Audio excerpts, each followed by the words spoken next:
우리가 살다 보면 평탄할 때도 있고 어려움을 만날 때도 있습니다. 근데 어려움을 만난 후 다시 삶을 크게 도약하는 사람이 있는가 하면 삶이 무너져 버리는 사람도 있습니다. 그러므로 우리는 어려움을 만날 때마다 우리의 마음을 잘 지켜야 합니다. 마음이 중심을 잡지 못하고 방향을 잃으면 마귀가 틈을 타서 우리의 인생을 도둑질하고 죽이고 멸망시키는 것입니다. 성경을 보면 위대한 선지자 엘리야, 얼마나 놀라운 능력의 선지자였습니까? 그도 마음의 중심을 잃고 방황할 때가 있었다는 것입니다. 갈멜산에서 수백 명의 바알 선지자들을 심판하고 하나님께 기도하여서 3년 6개월 동안 멈추었던, 비를 내리게 했던 위대한 능력의 종입니다. 그런 그도 이세벨의 협박을 받고 두려움에 사로잡히자 즉시 광야로 도망가서 로뎀나무 아래서 죽기를 구했다는 겁니다. 하루아침에 그 능력의 선지자가 이제 됐습니다. 제 목숨 거두어가 주십시오. 라고 하나님께 기도했다는 겁니다. 이렇듯 마음이 우리는 무너져 내릴 때도 있고 한없이 추락할 때도 있다는 것을 우리는 알아야 합니다. 여러분, 이 두려움과 절망의 마음은 누구에게나 어떤 사람에게나 여러분 다가올 수가 있는 것입니다. 엘리야에게도 왔는데 오늘 우리에게도 당연히 올 수가 있어요. 나는 안 그럴 거다. 아니에요. 누구에게나 그런 마음은 다가올 수 있습니다. 그러므로 우리는 무엇보다도 자기의 마음을 잘 지키는 모습을 우리는 배우고 훈련해야 합니다. 자, 그럼 어떻게 하면 잘 지킬 수 있습니까? 오늘 읽은 성경을 보니까 이 시편 기자도 마음이 낙심되고 불안했나 봐요. 심장이 떨리고 잠도 안 오고 불안하고 답답하고 갈팔을 못 잡는 우왕좌왕하는 그런 마음의 상태였는가 봅니다. 그럴 때 시편 45전에 보니까 오늘 뭐라고 합니까? 내 영혼아, 네가 어찌하여 낙심하느냐? 어찌하여 내 속에서 불안해하는가? 너는 하나님께 소망을 두라. 그가 나 도우침으로 말미암아 네가 여전히 찬송할 것이다. 오늘 시편 기자는 자기 영혼에게 말합니다. 야야, 하나님께 소망을 두라. 정신없이 흔들리고 낙심하고 불안해하는 네 마음 내가 아는데 이제 하나님께 소망을 두라. 그렇게 우리에게 말하고 있는 것입니다. 여러분, 우리가 하나님께 소망을 둘 때에 하나님께서 우리를 도와주셔서 모든 두려움과 낙심과 불안을 우리가 이길 수 있도록 주님께서 도와주실 것입니다. 자, 그렇다면 하나님께 소망을 두는 사람이 구체적으로 어떤 사람입니까? 그냥 잠자게 들으면서 하나님, 제가 하나님께 소망을 둡니다. 이렇게 툭 한마디 던지는 걸로 그가 하나님께 소망을 두는 사람인가? 여러분, 어떤 사람이 진짜 하나님께 소망을 두는 사람인지 우리 몇 가지로 생각해 보기 원합니다. 첫 번째로, 하나님께 소망을 두는 사람은 하나님을 그 마음의 주인으로 모시는 사람입니다. 우리가 인생을 살다 보면 여러 가지 어려움을 겪게 됩니다. 우리 영혼의 삶에도, 우리의 세상 생활에도, 사업상으로, 대인 관계에서도, 부부간에, 자식지간에 여러 모든 관계와 일들 속에 끊임없이 어려움이 있습니다. 없을 수가 없습니다. 또 몸이 병들고 허약해지기도 하고 고통스러운 여러 가지 일들을 우리가 맞아들이기도 하는 것입니다. 근데 여러분, 이러한 일들은 성경을 보니까 아담과 하와의 자손인 이상 이 고통을 피할 수가 없어요. 우리가 인간으로 이 땅에서 지금 태어나 살고 있는 이상 이러한 고통은 어느 누구도 피할 수가 없습니다. 똑똑한 사람도, 돈 많은 사람도, 출세한 사람도, 높은 지위에 있는 사람도, 세상의 왕과 권력자들도 여러분 다 이 고통은 누구나 다 여러분 겪는 것입니다. 나만 교통경도 있는 것 같지만 여러분 다 보면 집마다 사람마다 크고 작은 문제와 어려움을 다 맞이하고 그 속에서 살아가고 있다는 것을 우리는 알아야 합니다. 그러니까 내 문제만 아니고 모든 자들의 문제죠. 자, 그럼 우리가 어떻게 이 어려움들을 그러면 극복할 수 있는가? 내 마음의 근심, 불안, 초조, 절망, 염려.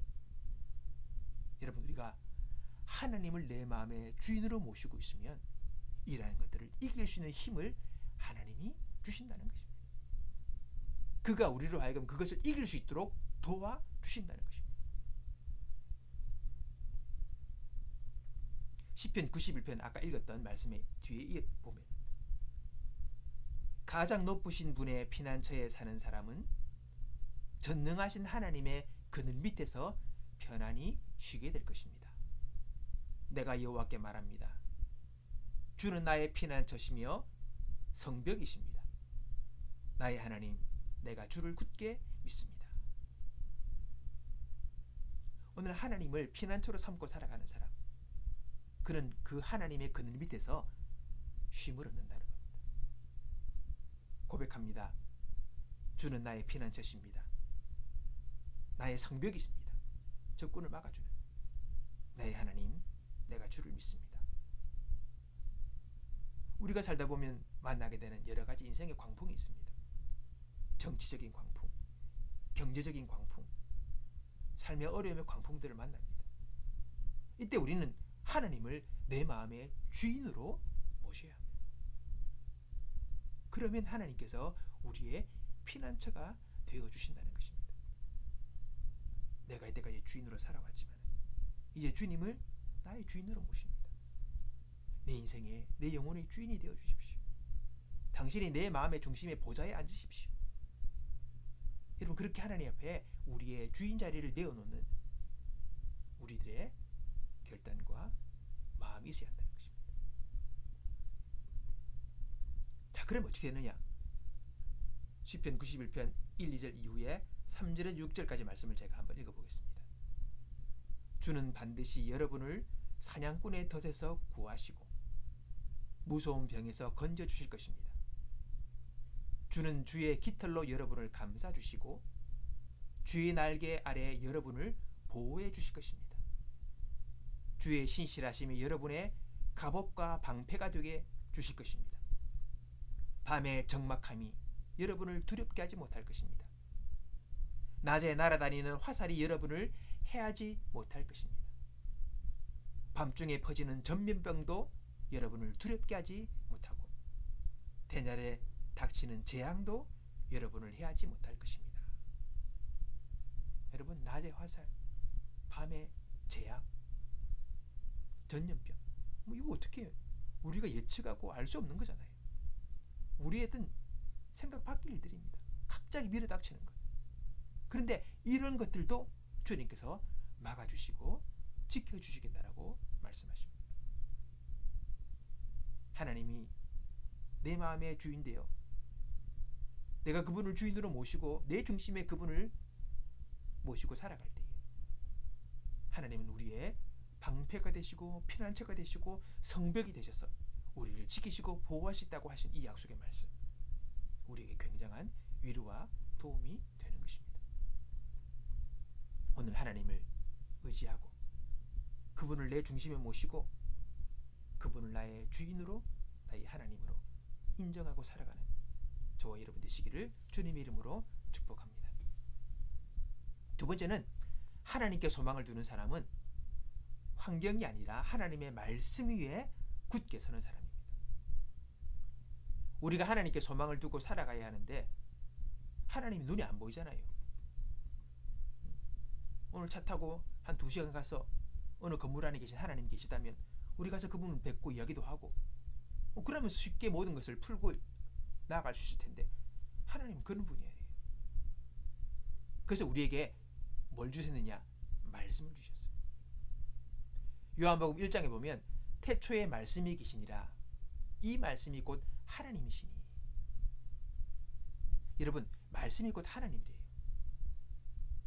그러므로 오늘 우리는 이 말씀을 마음에 간직하고 말씀을 붙들고 살아갈 때에 우리는 하나님과 함께하는 것이고 그분의 역사를 경험할 수가 있는 것입니다. 그래서 말씀을 마음에 간직하고 그 말씀을 가지고 우리의 모든 어려운 환경들을 대항해 싸우고 이기고 극복해 나가야 되는 것입니다. 야고보서 4장 7절에 보면 그런즉 너희는 하나님께 순복할지어다. 마귀를 대적하라. 그리하면 너희를 피하리라. 죄의 유혹이, 병의 유혹이, 마귀의 유혹이, 귀신들의 유혹이, 어려움들이 우리에게 올 때에 우리는 말씀으로 굳게 서서 그것들을 대적하고 싸우는 거죠. 굴복하고 쓰러지는 것이 아니라 담대하게 나아가는 것입니다. 그럴 때 우리의 마음에 하나님의 말씀이 있어야 합니다. 여러 세상의 부정적인, 암울한, 절망적인 그런 생각들과 마음들이 내 마음에 있다면 힘을 낼 수가 없잖아요. 그러나 하나님의 말씀이 내 마음에 있으면 그 말씀을 의지해서 우리는 용기 있게 나아갈 수가 있는 것입니다. 제가 단톡방에 올려드렸습니다.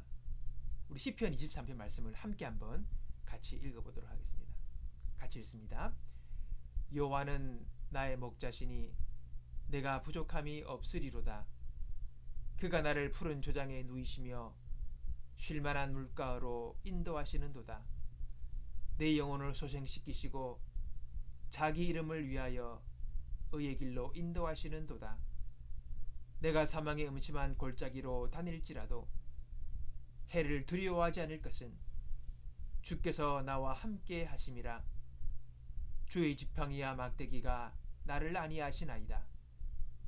주께서 내 원수의 목전에서 내게 상을 베푸시고 기름으로 내 머리에 바르셨으니 내 잔이 넘치나이다.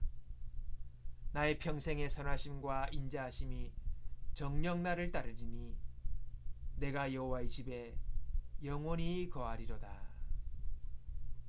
여러분, 하나님 말씀을 우리가 마음에 품고 나아갈 때 이 말씀으로 위로가 되는 것입니다.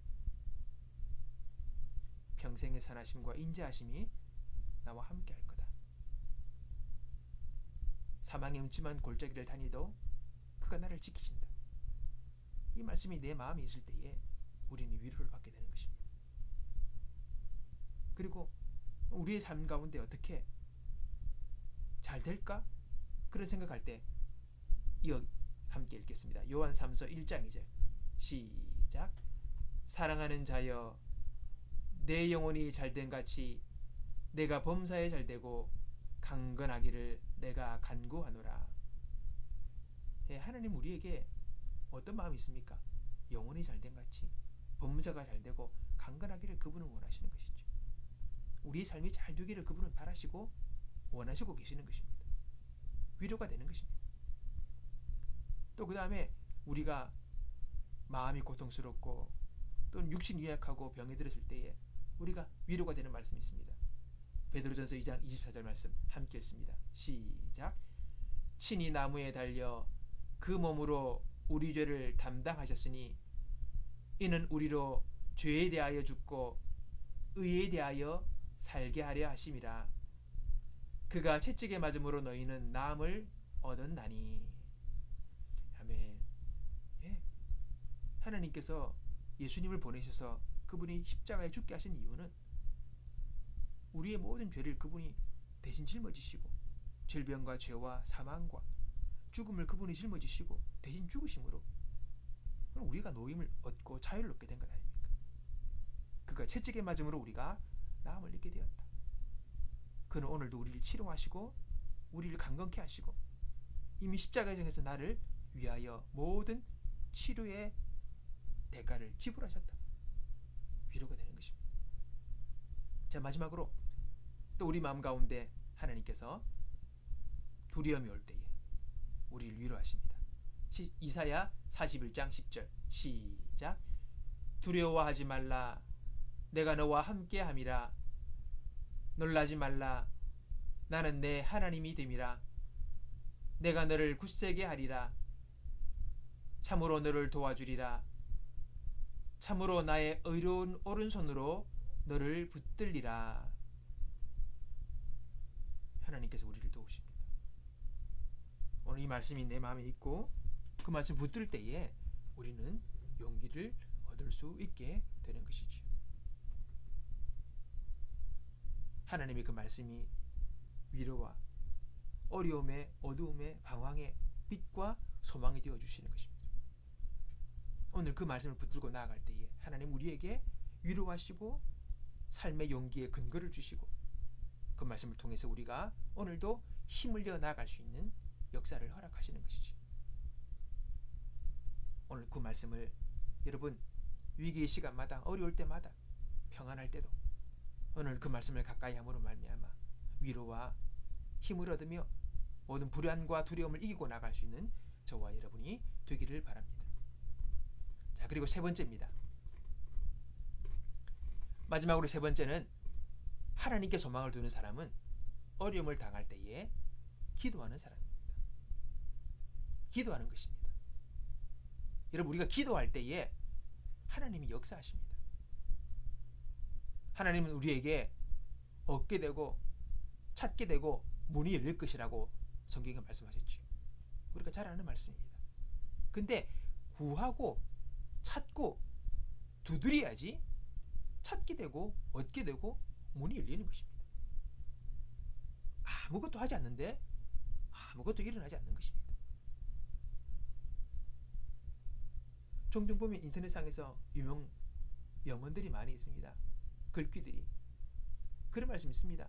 아무것도 하지 않으면 아무 일도 일어나지 않는다. 여러분 하나님도 우리에게 찾으라 그러고 구하라 그러고 두드리라 그러십니다. 힘을 내서 우리는 두드리고 찾고 구해야 합니다. 오늘 두드릴조차 구할 힘조차 찾을 힘조차 없다는 여러분 계시다면 하나님께서 여러분 가운데 힘을 주시고 주님께 기도함으로 나아가는 용기를 주시기를 바랍니다.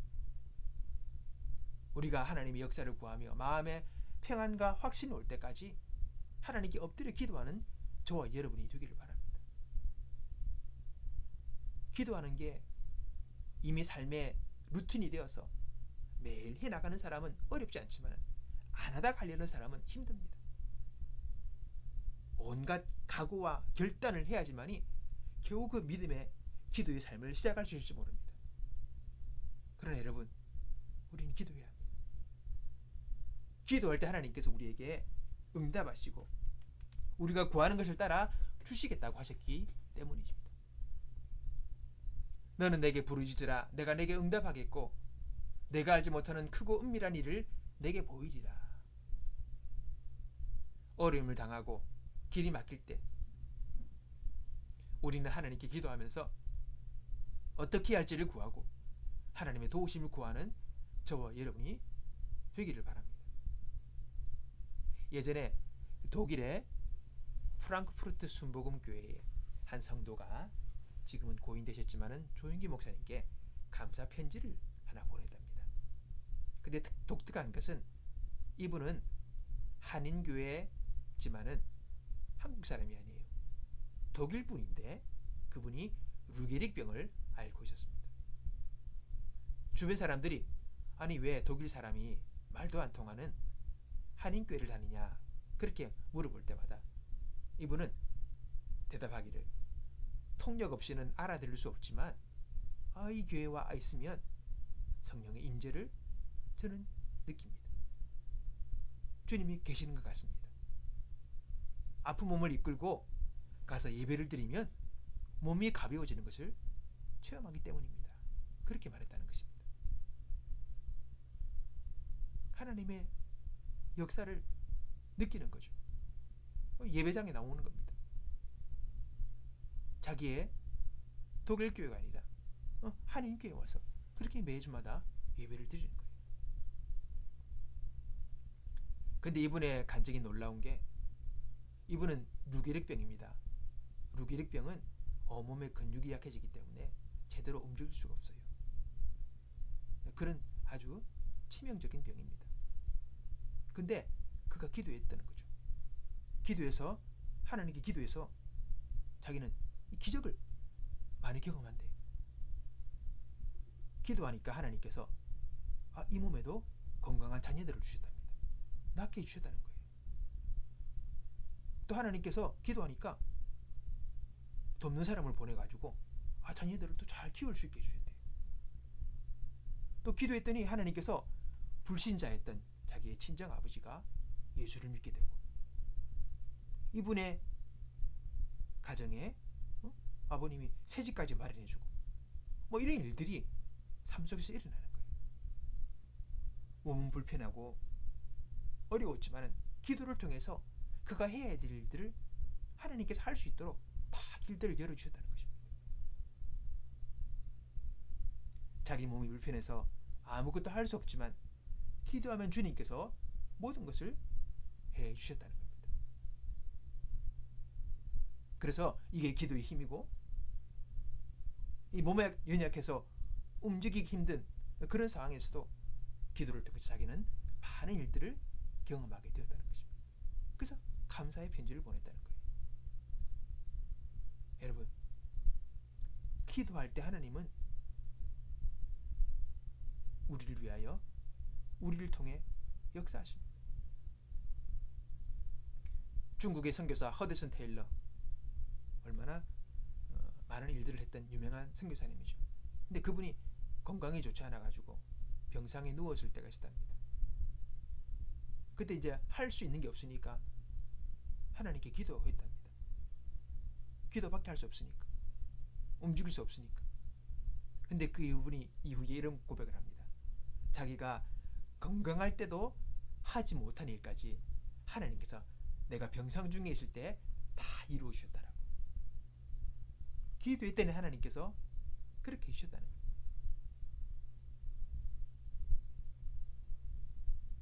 하나님께 소망을 두는 사람은 하나님께 기도하는 사람입니다. 우리는 연약해서 할 수 없는 일들이 참 많습니다.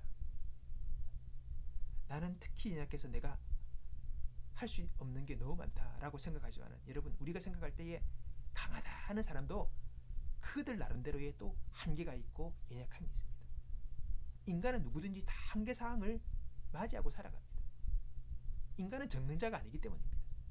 누구에게는 연약함이 있고 누구에게는 한계가 있습니다. 그러기에 우리는 하나님께 의지하는 겁니다. 그분은 전능하시기에 우리가 할 수 없는 일들을 이루시기에. 그래서 우리가 어려움을 당할 때마다 낙심하거나 두려움으로 끝나는 게 아니라 하나님께 나아가 기도하는 것입니다. 주님, 제가 한계에 부딪히고 제가 지금 이룰 수 없고 해결할 수 없지만 당신은 하실 수 있다라고. 그분 앞에 의지하며 나가는 것입니다. 사람들은 대개 어려움과 큰 시련을 당하면 이제 끝났다 그럽니다. 다 끝났다, 더 이상 없다, 끝이다, 이런 말들을 많이 합니다. 그러나 하나님께 소망을 두는 사람은 그렇지 않습니다. 다 끝났다가 아니라 아직 늦지 않았다는 겁니다. 왜? 우리에겐 기도가 있기 때문에, 하나님이 도우시기에. 하나님께 기도할 때에 하나님은 역사하시고 문제를 해결해 주시고 길을 열어주시고 방법을 알려주시고 문제를 풀어주시는 일들을 우리 삶 속에 역사하시는 겁니다. 근데 우리가 또 문제가 뭐냐면, 많은 사람들이 기도를 한두 번 하고 그냥 중간에 포기한다는 겁니다. 계속하지 못해요. 응답을 받고 결과를 보기 전에 포기하는 경우가 많이 있습니다. 기도를 어떻게 표현하느냐? 영적 전투래요. 영적 전쟁이래요. 전쟁. 여러분, 전쟁이라는 게 쉽게 끝납니까? 또 쉽게 시작했다가 쉽게 끝나는 전쟁이 있습니까? 전쟁은 뭐를 담보로 합니까? 목숨을 담보하는 겁니다. 여러분, 우리는 좀 더 강해져야 합니다. 좀 더 마음을 굳세게 하고 목숨을 걸고 여러분 신앙생활 하셔야 합니다. 우리의 삶이 결코 만만치가 않고 인생이라는 것이 결코 만만치 않은 것입니다. 마음을 강하게 하고 마음을 굳세게 하고 이제 가나안 정복을 위하여 여리고성을 향해 나가는 여호수아에게 하나님 뭘 하십니까? 너는 마음을 강하게 하라. 담대히 하라. 극히 담대히 하라. 이게 전쟁의 필수입니다. 연약한 마음, 소심한 마음, 부정적인 마음 모으고서는 절대 전쟁에서 이길 수가 없습니다. 인생은 전쟁입니다. 이때까지 우리가 만만하게 생각했고 그냥 되겠지라고 생각했다면 우리는 마음을 고쳐먹어야 합니다. 이 전쟁에서 내가 살아남기 위해서 오늘 우리는 믿음의 굳세에 있어서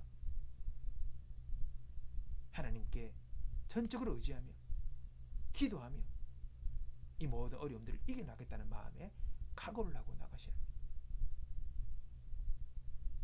우리가 하나님께 나아가는 길을 막고 있는 그 마귀와 악령들을 위해 한판의 싸움을 하는 것, 바로 그게 기도입니다. 기도를 통해서 그걸 뚫고 나가야 되는 거죠. 그래서 때로는 기도가 인내가 필요하고 때로는 시간이 필요하고 즉각 응답도 있지만은 하나님 앞에 계속해서 나아가 기도하는 그런 시간들이 필요할 때가 있는 것입니다. 예전에 제가 기도원에서 기도 한 번씩 하고 다닐 때 어느 전도사님인가 기도하러 오셔가지고 자기의 기도의 체험을 하는 거예요. 이 체험이라는 것은 사람마다 다 다릅니다. 예, 말 그대로 각자의 체험이기 때문에 이게 정석이나 원리가 아니라. 그래서 그분의 체험이 그런 거예요. 산기도를 많이 하셨던 분이에요. 그래서 방황을 하다가 이제 제대로 삶에 돌아와서 정상적인 삶을 이제 하려고 하는데 산기도를 하는데 절터 위에 가서 막 기도하고 막 그러더라고요. 오래된 뭐 어떤 그런 곳에 가서 그렇게 막 밤에 야밤에 산기도를 하는 거예요. 어슬어슬하잖아요. 근데 기도하다 보니까 자기 몸에서 구렁이가 빠져나오는 걸 봤대요. 실제로 구렁이가 아닙니다. 그런 식으로 그가 느낀 거죠. 자기를 올가매고 있던 어떤 악한 영들의 묶임들에서 자기가 해방이 되는 거예요. 근데 그렇게 기도하는데 기도를 사생결단으로 하는 거예요. 그 얼마나 기도의 조건이 열악합니까? 밤중에 어두운 산 중에서 깊은 산 속에서 무섭잖아요. 근데 그걸 다 뚫고 나가는 거예요. 우리는 살아가면서 너무 신앙생활을 하며 그리고 또는 우리가 인생을 살아가면서 너무 삶을 쉽게 봅니다. 그렇지 않아요. 늘 항상 그래서 늘 진지하게 너무 긴장돼서 그렇게 살아라는 말이 아니라 때로는 우리의 마음 가운데 강인한 결단과 하나님 앞에서 그런 각오와 결심을 가지고 신앙으로 뚫어야 될 그런 상황과 때들이 있다는 것이죠. 우리는 그것을 이겨나가야 하는 것입니다. 엘리야가 기도로 비를 내리게 할 때에 능력의 기도자였지만은 그가 한 번 기도하니까 소식이 없어. 비가 내릴 조짐이 없어. 두 번, 세 번 계속 기도했는데 조짐이 없어. 사환에게 자 산에 저 하늘에 뭐가 보이느냐? 안 보입니다. 또 기도하고 또 기도하고 보이느냐? 안 보입니다. 또 기도하고 7번을 간절히 기도했을 때에 저기 손바닥만한 구름이 보입니다. 됐다. 여러분 응답의 때까지 기도해야 되는 겁니다. 중간에 포기하지 않고 계속 기도하는 것입니다. 여러분 그러므로 여러분 우리의 마음 가운데 쉬지 않고 포기하지 않고 신앙생활을 쭉 해나가기 위해서는 혼자 있지 마십시오. 같이 기도하고 같이 말씀 보고 같이 예배하고 이런 것들이 필요합니다. 오늘 우리 교회 성도들이 지금 제가 또 콜 모임을 인도하고 있지 않습니까? 전에는 매일마다 예배를 드렸습니다. 요즘 그렇게 못하죠. 일주일에 한 번, 때로는 뭐 일주일에 며칠씩 또 특별히 기도하기도 하는데 참여하십시오. 함께 기도해야 되는 겁니다. 혼자 낙오되면 마귀의 밥이 되는 겁니다. 야생의 세계에서 보십시오. 들소의 무리가 있는데 들소의 무리가 있으면요 사자도 함부로 못 덤벼요. 무리 가운데는 쥐도 죽어요. 근데 외톨이 되어서 떨어져 있는 약한 그런 소가 한 마리 있으면 당장 잡아먹는 거예요. 인생이 만만하지 않습니다. 모든 걸 내려놓고 함께 모이고 함께 기도하고 함께 예배하고 그런 결단을 가지고 나가야 합니다. 그러면 우리가 좀 더 수월하게 하나님께서 우리에게 교회를 주신 것이고 성도들의 모임을 주신 것이고 다 그런 거 아니겠습니까? 오늘 여러분 우리가 매일마다 기도하면 매일마다 생존 경쟁에서 전투에서 싸울 힘을 하나님 주십니다. 거기서 이기고 나가야 합니다. 승자가 되어야 됩니다. 인생의 승패는 내가 가진 능력이 있는 것이 아니라 하나님의 도우심이 있는 것입니다. 어떤 분이 우스갯소리로 그렇게 얘기하는 거예요. 어떤 일을 할 때 잘 되게 하는 비결이 뭐냐? 하나님 이야기가 운이라 그래요. 운이 없으면 아무것도 안 되는데 무슨 말입니까? 이걸 다른 말로 하면 하나님 은혜가 없으면 안 되는 거예요. 하나님의 도우심이 없으면 안 되는 거예요. 성경은 말합니다. 주께서 문을 열어놓으면 닫을 자가 없고 주께서 문을 닫으면 열 자가 없다. 그가 높이시면 낮출 자가 없고 그가 낮추시면 높일 자가 없는 것이죠. 오늘 그분의 편이 되시고 그분의 편에 서시고 그분을 의지하시고 그분을 주인으로 모시고 그분의 말씀을 마음에 붙들고 그리고 날마다 그분 뒤 기도하면서 내 인생을 그분께 조율하고 맞추고 어떻게 할까요? 무엇이 문제입니까? 주님께서 인도해 주십시오. 주께서 역사해 주십시오. 그분의 도우심과 인도하심 성령의 이끄심을 따라 오늘도 우리가 걸어가는 가운데 우리 인생이 승리의 인생이요 이기는 자가 되어지고 날마다 삶 속에서 승리의 계가를 부를 수 있는 복된 인생을 살아가는 저와 여러분이 되길 바랍니다. 우리 하나님은 좋으신 하나님이시고 오늘도 우리의 삶에 축복하사 우리 인생을 복된 길로 인도하시고 우리 인생을 통해 주님은 영광 받기를 원하십니다. 오늘 그 역사 앞에 온전하게 동참할 수 있는 저와 여러분 되시기를 주님의 이름으로 축복합니다. 기도하겠습니다. 하나님 아버지 감사합니다. 아버지께서 함께 하심으로 오늘도 우리가 어려운 세상의 삶 속에서 방황하거나 추락하지 아니하고 매 순간 하나님을 의지함으로 말미암아 주님을 나의 능력과 피난처와 방패와 의지할 바로 삼고 주님을 의지하는 삶을 통하여 날마다 우리의 삶이 승리의 삶이 되어지고 만만치 않은 우리 인생 가운데 그 모든 유혹과 시련을 이기고 결국 승자로 우뚝 설 수 있는 인생을 살아가도록 주님 우리를 도우시고 인도하여 주옵소서. 감사하며 예수님의 이름으로 기도하옵나이다. 아멘.